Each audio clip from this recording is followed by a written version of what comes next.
Hey guys, welcome to my YouTube channel. Welcome to simplified nursing hub.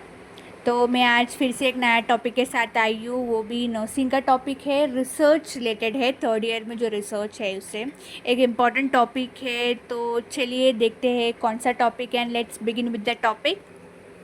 Today's new topic is characteristics of good research. तो research का एक important topic एक 5 mark के लिए आ सकता है, वेरी इंपॉर्टेंट टॉपिक। तो मैंने ईज़िली मतलब ईजी वे में मैंने आप इसमें एक्सप्लेन भी किया है, और जो भी मैंने इसमें लिखा है वो बहुत इजी, आपको इजीली समझ में भी आएगा और मैं एक्सप्लेन भी इजी में करूँगी, सो दैट कि आपको एग्ज़ाम में यही सेम टॉपिक्स लिख सकते तो आपको फुल आउट ऑफ मार्क्स मिलेगा। तो लेट्स सी कि क्या क्या कैरेक्टरिस्टिक्स है गुड रिसर्च में। So let's begin. So first important characteristics है orderly and systematic process. A research can only be considered good if it is conducted in an orderly and systematic way, because this is the most important criteria for scientific research process. कोई भी research करने के पहले अगर आपने third year में research चालू किया है तो you will be able to understand more clearly and more easy way में समझ में आएगा। But still I will explain कि क्या है। कोई भी अगर रिसर्च मतलब क्या है, एक टॉपिक के ऊपर हम लोग फाइंड आउट करने वाले, तो अगर वो ऑर्डरली और एक सिस्टमैटिक में रहेगा, कोई भी काम अगर हम ऑर्डर और सिस्टमैटिक में करेंगे तो काम अच्छा होगा। That is the main important thing है। तो रिसर्च में भी क्या है, फर्स्ट क्या है, अगर हम प्रॉपरली ऑर्डरली और सिस्टमैटिक प्रोसेस में करेंगे तो कभी भी रिसर्च एक अच्छा माना जाता है जब हम अच्छे से एक ऑर्डरली वे में करेंगे तो, क्योंकि सबसे इम्पॉर्टेंट क्राइटेरिया ही वो है। सेकंड क्या है, based on current professional issues. अभी जब भी एक टॉपिक निकालोगे, रिसर्च में एक टॉपिक निकालना पड़ता है, उसके बेस्ड में आपको रिसर्च बनाना है। तो टॉपिक क्या है, करंट टॉपिक होना चाहिए। करंट कुछ इश्यूज़ चल रहे, प्रोफेशनल इश्यूज़ को चल रहे, उसके ऊपर होना चाहिए। Resolving current issues of any discipline is one of the fundamental process of research. तो कोई अभी करंट इशू चल रहा है, वो टॉपिक निकालना, दैट इज़ इम्पॉर्टेंट क्राइटेरिया पहला। Therefore, a good research must be based on current professional issues so that a particular discipline can be up to date with solution to professional concern. So that अभी एक नया issue निकाला तो उसका detailed में हम सब इश्यूज़ बता सकते हैं, उसका क्या इशू है, उसका कैसे सॉल्यूशन निकाल सकते हैं, so that up to date हम रख सकते हैं। That is a important. तो पहले क्या है, ऑर्डरली सिस्टमैटिक प्रोसेस होना चाहिए, और हम एक टॉपिक कैसे निकालेंगे, based on current professional issues. अभी थर्ड वन क्या है, begin with a clearly defined purpose. अभी हमने एक टॉपिक निकाला तो अभी उसका पर्पस क्या है, हम लोग क्यों वो टॉपिक ही चूज़ किए है वो बताना पड़ेगा हम लोग को। अभी मैम पूछेगी ना, तूने ये टॉपिक ही क्यों चूज़ किया, तो begin with a clearly defined purpose. A research can only be conducted in an effective manner if it is started with a clearly defined purpose। अगर हमने पर्पस बताया कि मैम भी ये इशू, फॉर एग्जांपल अभी हम लोग लेते हैं, अभी कोरोना कोविड हुआ, तो हमने अभी research COVID, how many people are facing COVID, लाइक कितने जन को कोविड हो रहा है। तो मैम पूछेगी तूने क्यों ये चूज़ किया, क्योंकि ये अभी रिसेंट प्रोफेशनल इश्यूज़ है, कितने लोग सफ़र कर रहे हैं, वैक्सीन क्या क्या है, उसके सॉल्यूशंस क्या क्या है, तो सब डिटेल में बता सकते हैं। That is the purpose. Fourth is emphasise developing, refining and expanding professional knowledge. अभी हमने पर्पस बताया, अभी सॉल्यूशन हम लोग ये सब क्यों कर रहे हैं, क्योंकि हमारा प्रोफेशनल नॉलेज बढ़े, एक्सपांड करें हम लोग। The main purpose of the research is to develop new knowledge. अभी हम बहुत जन नया रिसर्च क्यों करते हैं, एक तो न्यू नॉलेज मिलने के लिए।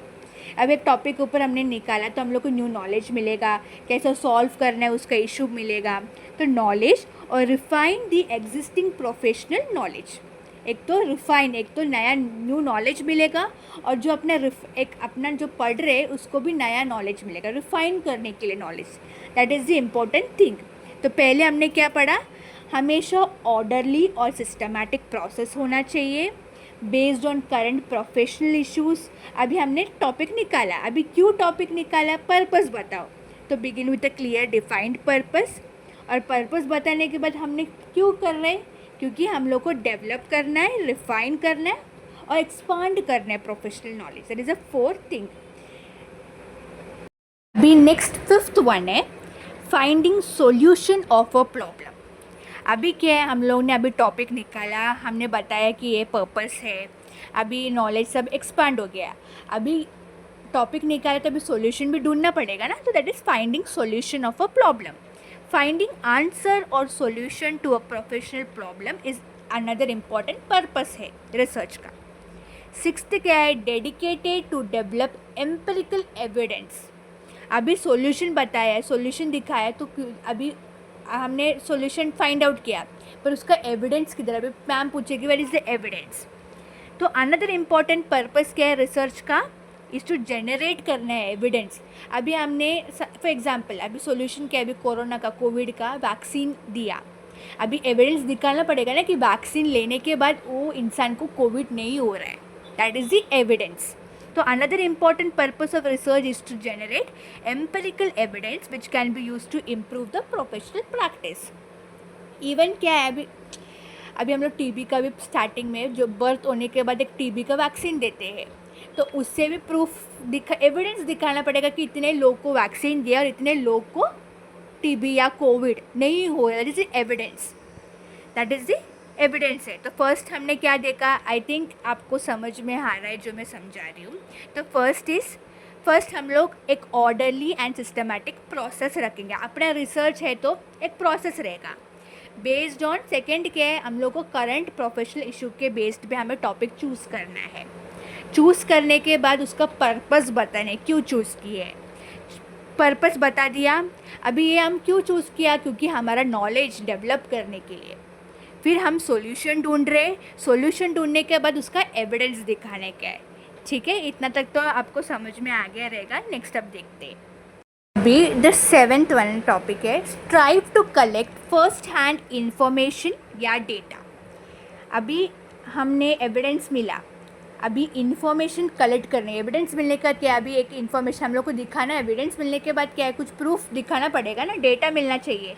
A successful research is conducted by collection of data directly from subjects by different methods like questioning, interviews and observation. अभी हमको इन्फॉर्मेशन कैसे मिलेगा, अभी लोगों को जाके पूछेंगे, इंटरव्यू करेंगे, क्वेश्चन पूछेंगे कि आपको वैक्सीन लगाने के बाद, इवन कोविड का कांटेक्ट होने के बाद भी आपको कुछ हुआ क्या, इंटरव्यू लेंगे, क्वेश्चन पूछेंगे, that is the main important data collect करने का। It is an objective and logical process. अभी ये करने के लिए ऑब्जेक्टिव मीन्स ऑब्जर्व करना पड़ेगा, लॉजिकल प्रोसेस करना क्या है। Research information collected through subjective means, अभी वो इंसान के पास, पर्सन के पास हम गए पूछने के लिए, कलेक्ट करने के लिए, will never lead to a satisfactory result. Therefore, good research emphasize on objective and logical research process. Properly, even इसमें क्यों बोला है, लाइक अभी हमको इन्फॉर्मेशन सिर्फ और वर्बली नहीं होना चाहिए, हमें कुछ प्रूफ दिखाने के लिए कुछ चाहिए ना। तो इवन इंटरव्यूज़ लेके रिकॉर्डिंग कर सकते हैं, रिपोर्ट्स बना सकते हैं, या फिर MCQs जैसे टाइप टिक करके आप उनको बता सकते हैं।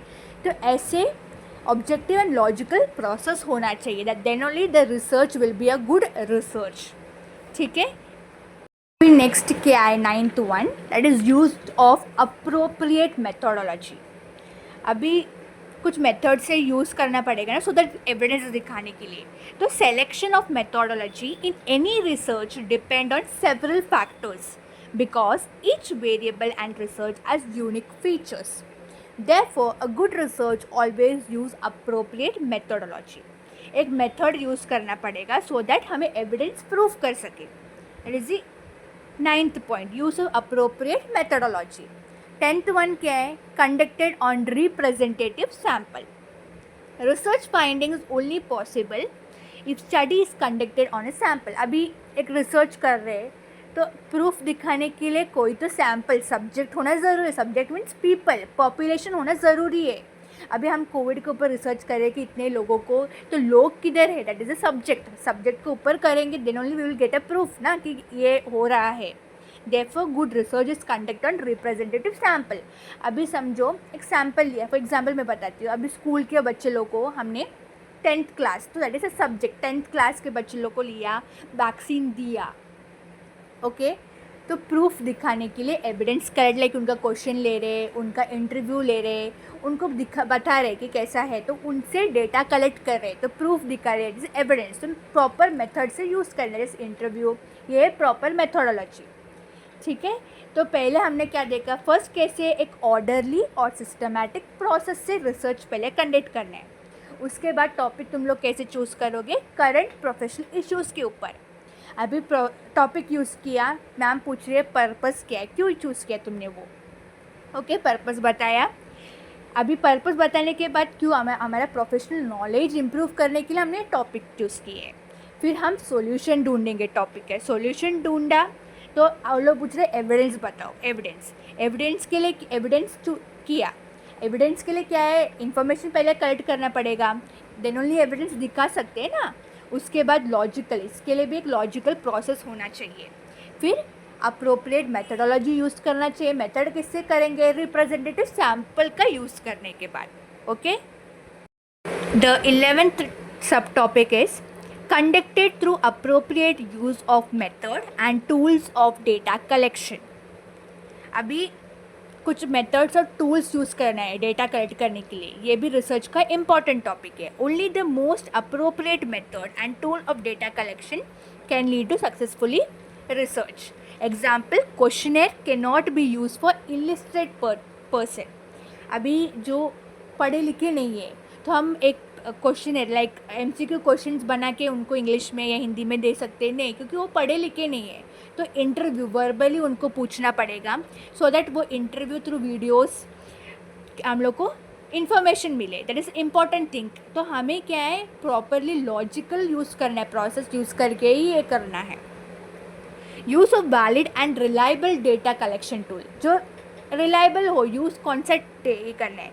Evidence generated from a research activity can be consider valuable if they are generated through valid and reliable tools use करके। Therefore good research always depend on validity and reliability of research tool. Validity होना चाहिए उसका। अभी proper tools use करके ही हमें, अभी illiterate person को हमने क्वेश्चनर दिया, हमने बोला टिक कर दो, वो कुछ भी टिक करेंगे तो वैलिड नहीं है वो, that is the important thing. तो हमें प्रॉपर यूज़ ऑफ वैलिड और रिलायबल डेटा टूल्स ही यूज़ करना है, that is the 12th point. 13th सब topic is carefully recorded and reported. अभी हमने टूल सब यूज़ करके उनका क्वेश्चन ले लिया, इंटरव्यू ले लिया, अभी वो रिकॉर्ड और रिपोर्ट करना पड़ेगा, that is the last thing. A research can only be considered good if research information is carefully recorded and reported. 14th क्या है, adequately and appropriately analyze the research। अभी एनालाइज देखना पड़ेगा, अरे हाँ ऐसे रिसर्च होना चाहिए। Research activities is incomplete and poor until gathered data is adequately and appropriately analyse using standardised methods of data analysis. अभी प्रॉपरली एनालाइज करना है। अभी इतना जन को इतना हुआ, हमारा काउंटिंग डेटास बहुत सारे सब कन्फ्यूजन में होते, डेटा काउंटिंग सब प्रॉपरली नहीं होते लास्ट में, तो वो सब प्रॉपरली करना चाहिए। And the last one is patiently carry out activity. एक रिसर्च एक एक्टिविटी ऐसा एक्टिविटी जो पेशेंटली कैरी करना पड़ेगा। Research can not be carried out in an Hari, it needs lots of time and patience. Therefore, patience and endurance are foundation of good research। तो properly carry out करेंगे तो ही research एक अच्छा होगा। सो हमने characteristic क्या क्या देखा कि हमेशा एक रिसर्च, अभी एक रिसर्च का टॉपिक निकाल रहे तो एक ऑर्डर में होना चाहिए, सब पॉइंट्स ऑर्डरली सिस्टमैटिक होना चाहिए। आप टॉपिक किस ऊपर लेंगे, करंट प्रोफेशनल इश्यूज़ के ऊपर लेंगे, फिर उनका पर्पस बताएंगे क्यों चूज़ किया, और क्यों चूज़ किया, क्योंकि हमें डेवलप और डिफ़ाइन और एक्सपांड करना है प्रोफेशनल नॉलेज को।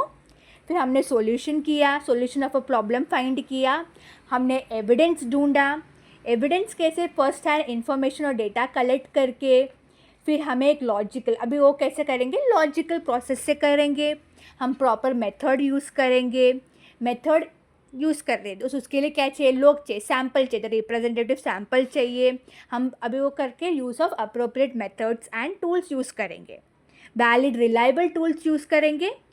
टूल सब होने के बाद हम केयरफुली डेटा को रिकॉर्ड और रिपोर्ट करेंगे। उसके लिए रिकॉर्ड करके फिर फिर से एनालाइज करेंगे, और ये सब क्यों करना है, पेशेंटली करना है। That is the characteristics of good research.